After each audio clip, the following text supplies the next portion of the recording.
Bonjour à tous et bienvenue dans cette vidéo réparation d'un Amiga 500 révision 8A, c'est-à-dire un 500 Plus qui a été bridé en Amiga 500. Cet Amiga, suite à une manipulation et un nettoyage, ne redémarre plus. Et suite aussi à un doute sur la qualité de l'alimentation. Bref, cet ordinateur fonctionne. Bref, cet Amiga fonctionnait parfaitement avant et du coup ne fonctionne plus maintenant. Donc il y a un écran noir et une odeur de brûlé. Donc là, j'ai réparé cet Amiga, mais je voulais vous montrer un petit peu le cheminement qui a fait que j'ai pu le réparer.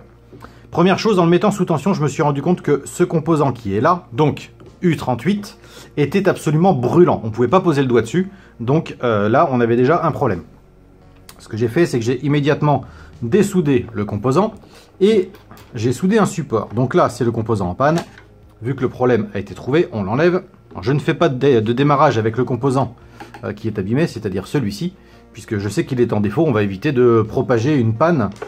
Ce serait dommage vu que la machine est réparée. Donc, une fois que ceci a été réparé, j'ai pu mettre l'Amiga sous tension et j'obtiens ceci. On a un écran gris clignotant et qui s'est maintenant fixé sur un écran gris foncé. Donc, c'est parti. Je démonte et j'installe une diagramme. Premier démarrage avec une diagramme.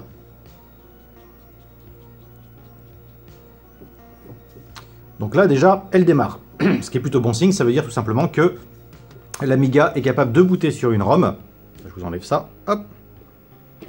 Et que du coup, il y a de grandes chances qu'il soit facilement sauvable. Donc là, j'essaie de me promener dans le menu, et je vois que ça ne fonctionne pas. Et j'ai beau appuyer sur mon clic droit, ça ne fonctionne pas. D'ailleurs, clic droit, clic gauche ne fonctionne pas. La première chose à vérifier, ça va être de savoir si, en appuyant sur le bouton de ma souris, est-ce que le signal est envoyé jusqu'au CIA qui s'occupe de gérer ça. Pour ça, je vais utiliser ma sonde logique, tout simplement en me mettant sur la pin 8 du CIA A, donc celui qui est censé recevoir le signal de la souris. Je me mets ici, j'appuie. Donc je vois bien que mon signal est envoyé au CIA, mais par contre ça ne fonctionne toujours pas. Comme on a pu le voir sur l'Amiga 600 de Mad Max, pour le dernier que j'ai fait, c'était Paula qui était en cause. Paula ne retranscrivait pas, elle recevait en fait le signal du CIA, mais par contre ne l'envoyait pas au système, ce qui fait que le clic droit n'était pas pris en compte.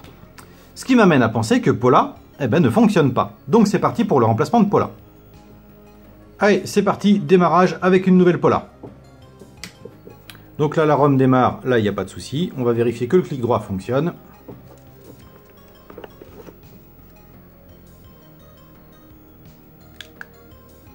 Et le clic droit fonctionne. Ah, on est plutôt pas mal. Est-ce qu'on peut faire retour? Oui. Est-ce qu'on peut se balader dans les menus? Non. Ah si, pardon, c'est moi qui... C'est vrai que c'est avec mon super stylo... stylo boule. Stylo boule. Mince. J'ai oublié le nom. Un pen... je sais plus. Bref, un stylo boule. Donc là, on peut voir que ça fonctionne. On va faire un test de CIA. Tac, hop. On va voir si on a une erreur. Donc là, au niveau du CIA A, tout est OK. Et voilà. Tout est OK au niveau des CIA. Donc maintenant, on va remettre une ROM, la ROM d'origine, qui était une 1.3. Et on va faire un test de démarrage sur la ROM. Allez, démarrage avec la ROM 1.3 d'origine.